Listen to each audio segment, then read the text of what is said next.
مرحبا وأهلا بكم في برنامج داخل واشنطن. معكم مضيفكم روبرت ساتلوف.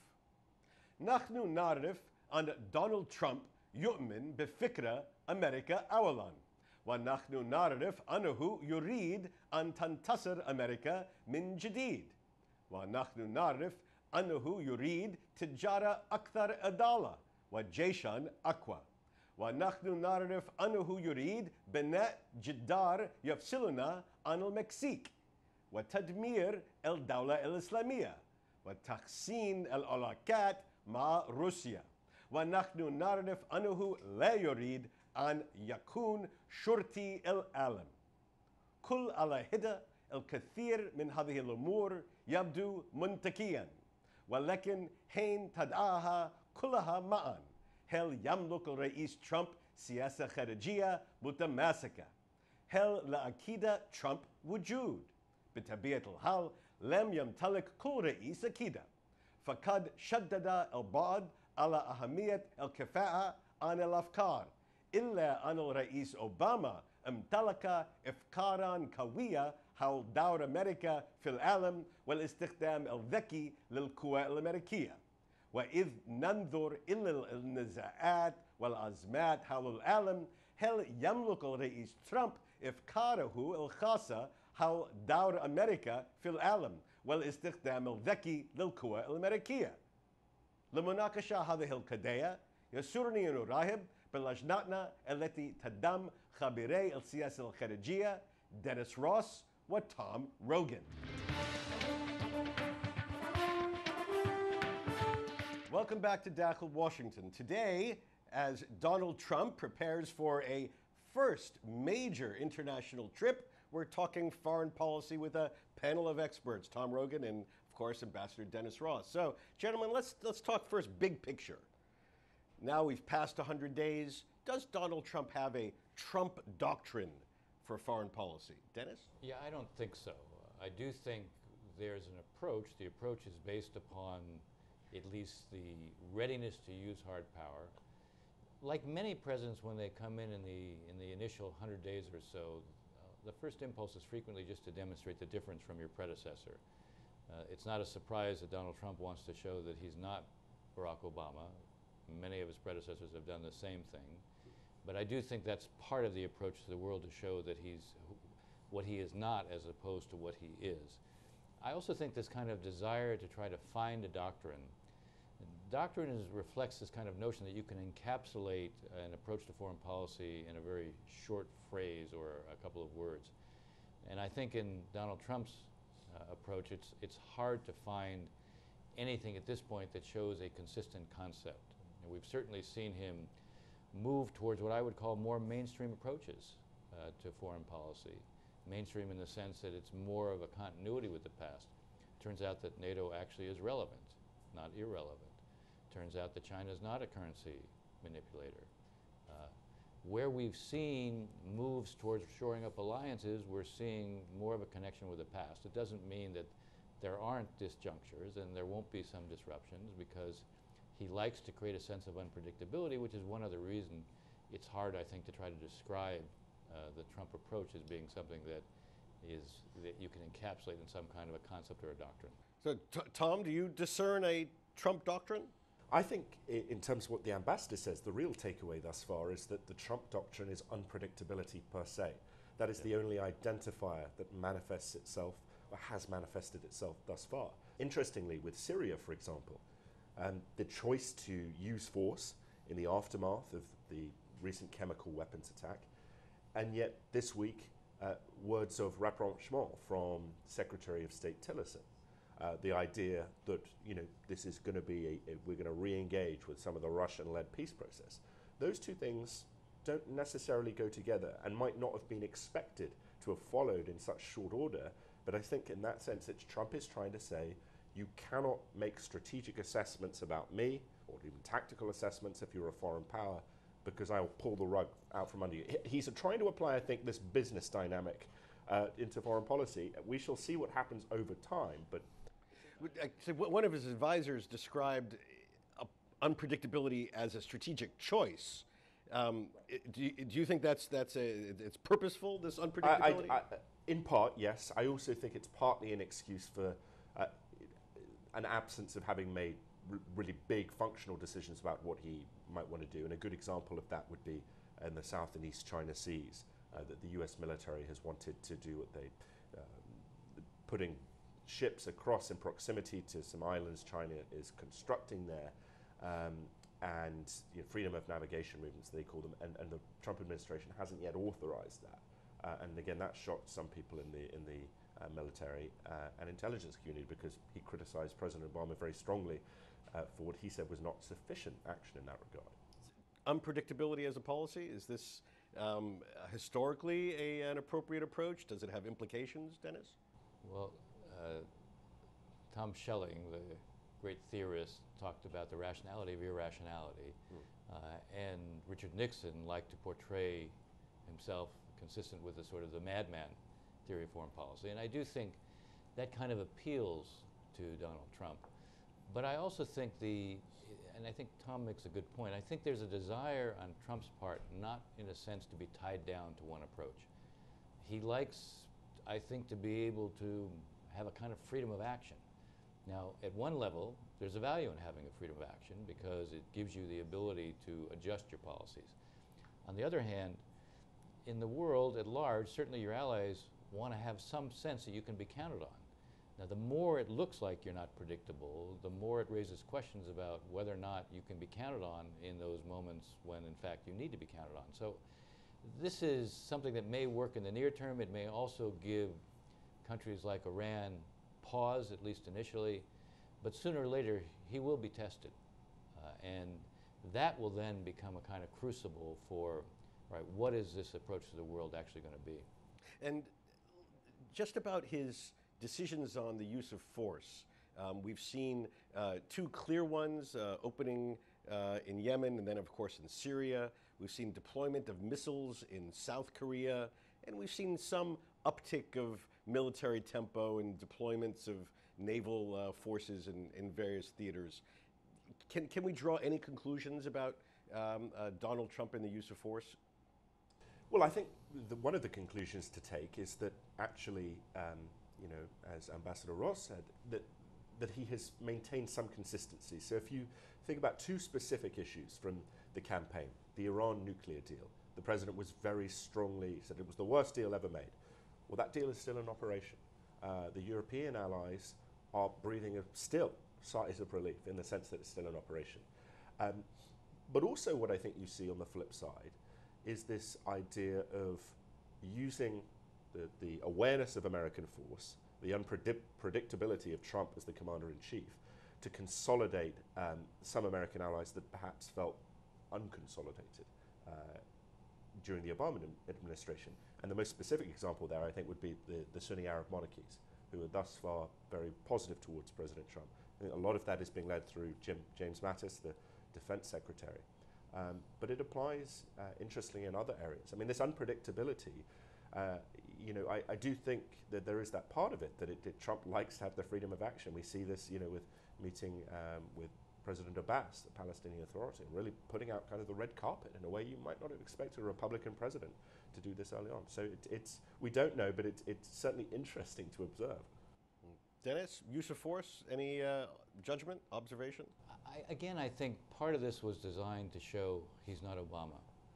And he understood, and certainly people like Mattis understand, that some early demonstrations of this could actually provide you a disproportionate payoff, because it shows the difference. It sends a signal to those who might otherwise think about testing us. They should be very careful. It gives everybody kind of a reason to take a breath. So I do think they were looking for opportunities to have some manifestation of power. But it's also interesting, they're all one-offs. He's not big into nation building. He doesn't want to get caught in a long slog in a Middle East war. So I think there still is a kind of care here, but early manifestations of hard power also send a message to others that, okay, because this guy's unpredictable, because he wants to look like he's always going to win, maybe we have to be careful. And so I do think there's some design to this. The fact that they moved so quickly on Syria, that in itself was the message. It wasn't that you shot 60 tomahawks. It was that you did this within 3 days. I mean, that showed, look, there isn't going to be a kind of gnashing of teeth, there isn't going to be a kind of paralysis, there isn't going to be this long sort of dealing with dilemmas. When he sees a threat to the United States, that he considers something to be a threat, he's going to act. And that I think was a deliberate message. All right, well, let's talk about Donald Trump's first major foreign trip. It's a big trip. Saudi Arabia, Israel, NATO, lots of different topics, lots of different places. What's the most important stop that you think is going to be on this, on Donald Trump's agenda, Tom? Well, I think in the first instance, Saudi Arabia is the place. I think the importance of that in terms of setting the tenor for a longer term policy, in terms of what kind of action is the US government going to take in supporting reformation efforts in the kingdom. Also trying to reach out to, I think, people like bin Naif, Adel, the foreign minister, who's very close to James Mattis. I'm sure Mattis is behind that being the first point.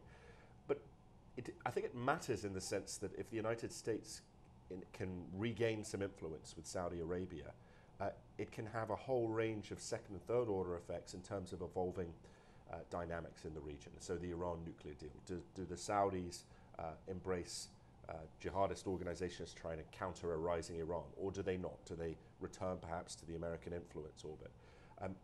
So that in essence, I think, would be the first major area where we're going to see Trump laying the groundwork, because nothing's going to happen with Saudi Arabia. The fact that he's going there first suggests to me that there is some kind of longer term impetus, at least from Mattis, that he's trying to influence the president in that regard. So Saudi Arabia, I would say. Okay, when we come back from our break, Dennis, I'm going to ask you about the trip agenda. What does President Trump need to do to make this a success? In just a moment.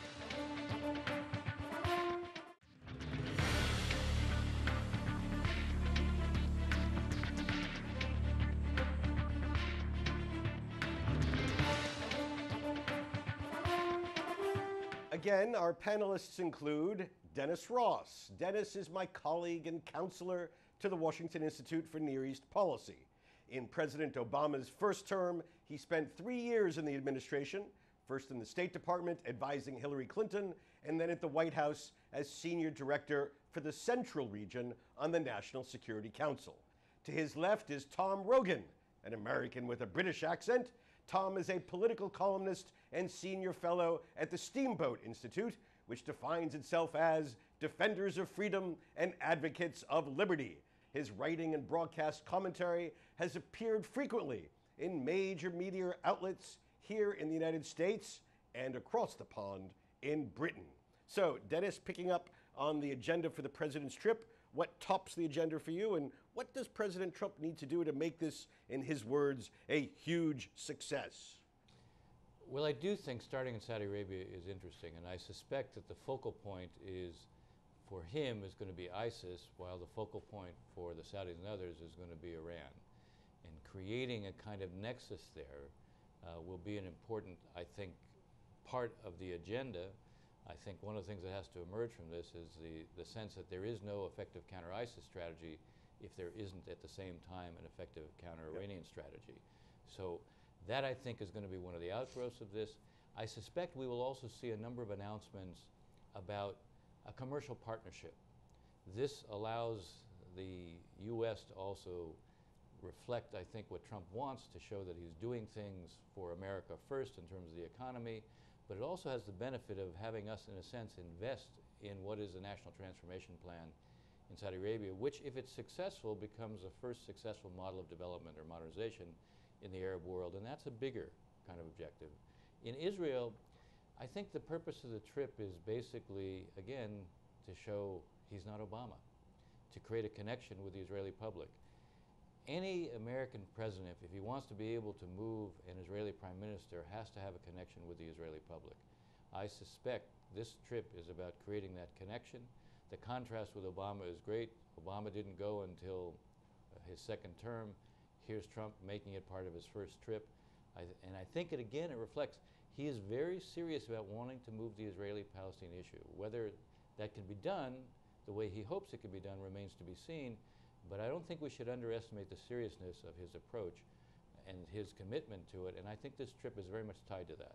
Okay, and when he goes to Europe, Tom, what message is he bringing? A scolding message to pay more, or an embracing message that he really is the leader of NATO? I think both. I think the president has staked a lot on that notion of European member states of NATO increasing their defense allocations. Behind the scenes, the British government is trying to act as an interlocutor there, perhaps making that approach in more diplomatic language while Trump plays the bad cop element. But I think on NATO, you will see the president try and reaffirm those long-standing relationships with the Europeans. It'll be that double-edged approach, because there is a deep concern among European governments as to both President Trump's policy agenda going forwards and perhaps his stability in the foreign policy process. So I suspect that the big speeches that he makes there, and perhaps they'll just be one, will be really focused around this. We need more done. You know, there'll probably be some leaks out during the time about more gruff comments from the White House. But in that major speech, he will talk about NATO is critically important. The United States is here for the long term. The European Union is very important as well.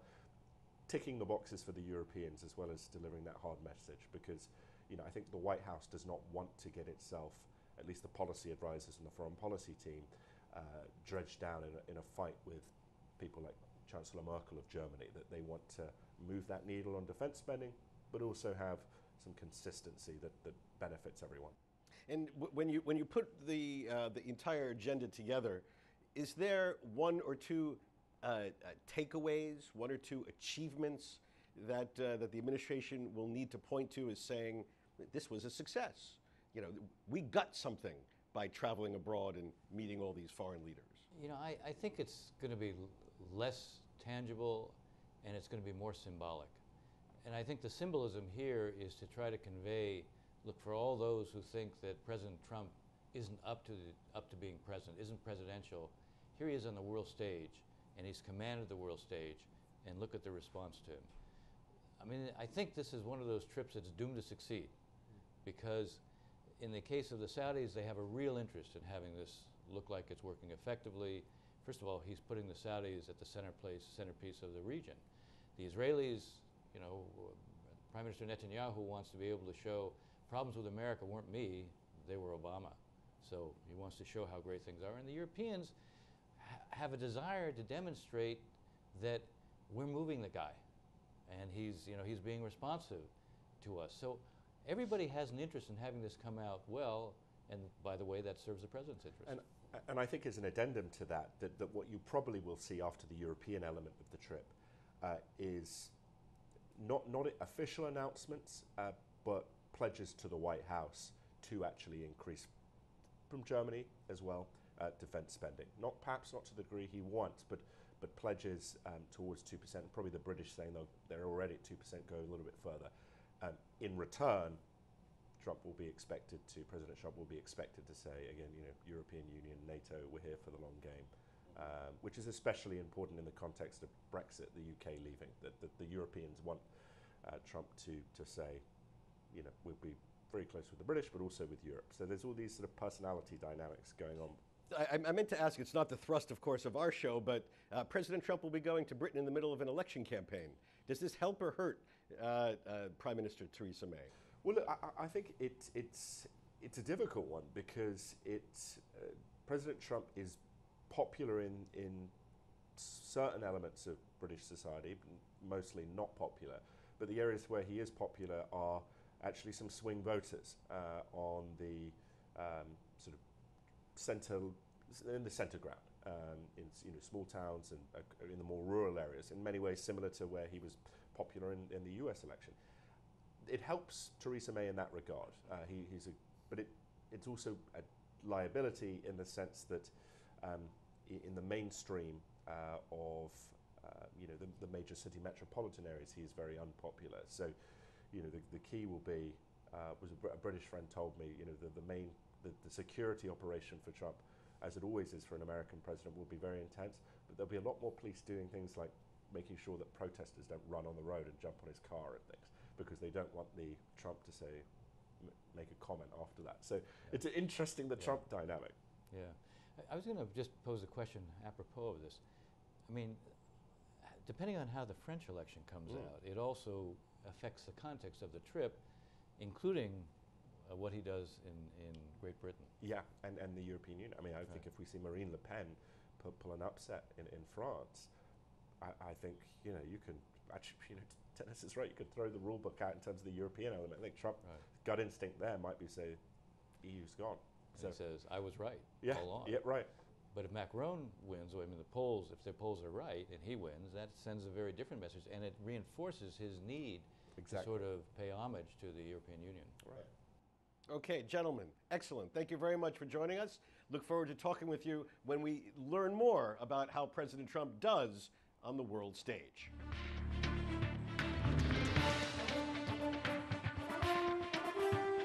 بهذا نصل إلى نهاية هذه الحلقة من برنامج داخل واشنطن.